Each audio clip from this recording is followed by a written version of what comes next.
Alright, on to our third food variant. So this is a much more controlling variant of food. It goes a whole lot bigger, up to a Liliana Dreadhorde General, which this absolutely takes over the game in a hurry with our strategy, and an Aetherios Shroud Veiled. And you might wonder, why are we playing white in this food deck? Well, it's actually for this cheeky card here. This is Doom Foretold. It reads, at the beginning of each player's upkeep, that player sacrifices a non-land, non-token permanent. If that player can't, they discard a card, they lose 2 life, you draw a card, and you gain 2 life. Then you create a 2/2 white knight creature with vigilance, and you get rid of Doom Foretold. So this actually has some play with the food package, because you can use full control to make a food with the goose. The food's a token, so you can't directly sacrifice the food to Doom Foretold, but you can sacrifice your cat to the Doom Foretold, and then it comes back with the food. And this just makes this cycle of value while denying your opponent's stuff. Now, since we're already going to be playing Doom Foretold and Trail of Crumbs, we added a small enchantment control package here with the Elspeth Conqueror's Death to handle large problematic permanents, Calyx Destiny's Hand for a little bit extra card draw, and the opportunity to bring all of our enchantments back. And then we have Omen of the Sun to flesh it out, just our last couple of slots, because it gives us blockers and life and card draw and an enchantment to use as removal with Calyx, and to sacrifice to the Doom Foretold if we need to. And then we are actually using Oath of Kaya as a good early game removal piece in this enchantment package. So let's do a couple games and see how it goes.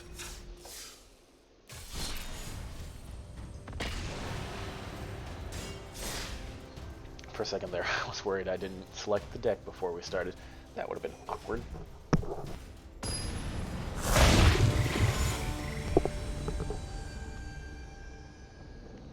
Nice. Alright. This hand is fine. We're going to want one of our card advantage pieces or an oven here. But we've got first turn tapped into 2 untapped lands, since these triumphs have all of the land types and these check for land types. And we should be able to just kind of handle whatever our opponent's doing. We're not going to run out the cat, just in case we run into a bunch of exile removal, and because they really haven't done anything. Croxa decks, Elspeth Conqueror's deck isn't often good against, but we've got 2 Doom Foretold, so we'll ditch that one.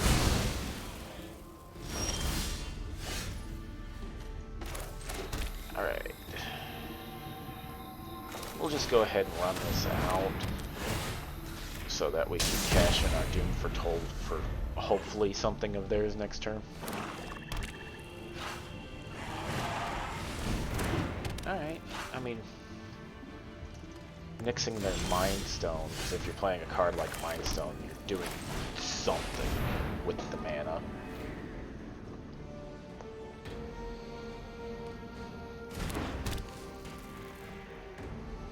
Just gotta remember, we play Doom Foretold because we don't exactly care about our permanents, but they went ahead and sacrificed that for the card, even though it means we get the benefits off of Doom Foretold immediately. They're probably thinking that it's better to just have us rid of it and not be stuck under it. Okay, and Croxa has the mechanic Escape, so they can exile 5 cards from their graveyard to play it. And it's pretty dangerous. They do need 1 more card in graveyard before they can go ahead and do that. And Elspeth Conqueror's deck doesn't hit Croxa. That's why it's typically not the best card against. So we're going to see if they take this trade. They're going to do it just to get Croxa out of their yard. And we're going to hold off on our second Doom Foretold.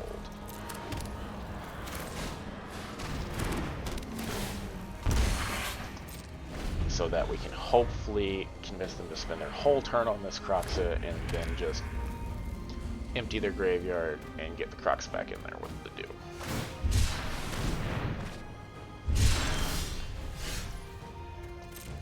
So again, not putting on much aggression here at all. We're actually going to go ahead and cycle this land. We've got 5, we only go to 6.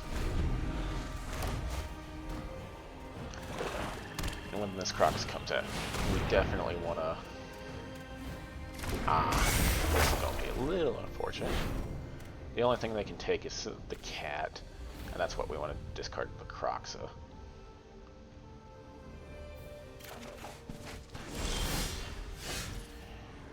But we found a food maker, so... And we're actually going to run out this Doom Foretold because we don't want to let them search their library if we can help it.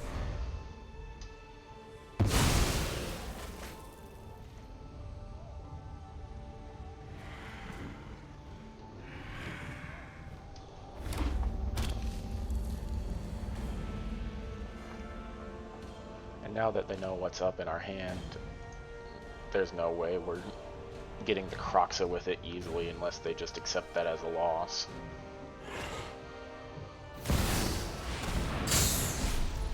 Okay. It looks like they're gonna let us hit the Croxa.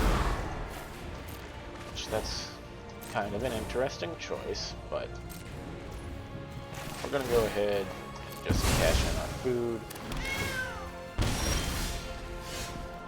So that we can cash out the cat to the Doom. No point in attacking in here, but we're going to go ahead and run out the land for later. In return, we're going to set a stop at our own upkeep, so that when this trigger goes on the stack and our upkeep, we can respond to it by making a food and bringing back the cat. That's the whole day way this version of the deck works. We use a goose and a cat to keep them stuck under this for forever. Alright, so they're going to go to sweep our board. So we create a food. They sweep our board, but we have a food. So we are actually not going to waste our food on this trigger this turn. We're going to keep it on our move until we find some other way of making food, which is going to be this oven. So we're in a great spot. Just pass the turn. Unless they've got anything with flash, they get out from under the Doom Foretold, but we get a card, some damage, a creature, all the goodies that we want. Now, they're once again one card away from Croxing us, but we're not in a terrible spot. Okay, so they're just going to do this to try to start emptying our hand. Conqueror's Death isn't great because Croxa doesn't get hit by it, so we ditch that in case we find our 4th Doom Foretold. We're going to bring in a cat and cycle it at their end step so that we can start attacking them. They're getting pretty low now. So these chip shots aren't meaningless by any stretch of the imagination. We're going to hold the land for future Croxes, and we're not running out the Gilded Goose in case they have another Sweltering Sun or something to kill it. Because they're dead in 2 turns if they don't do something right now anyway. Yep, in comes the Croxa. But we kept the land.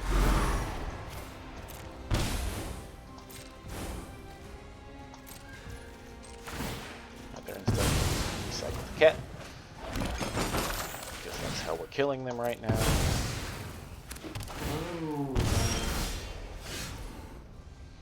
And our cavalcade of kitties will do its best to keep us alive.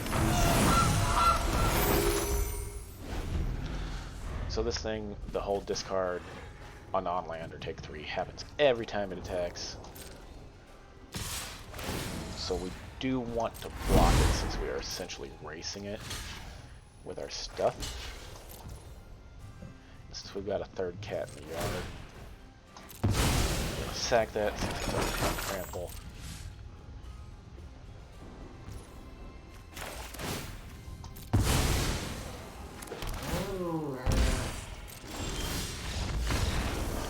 they're dead.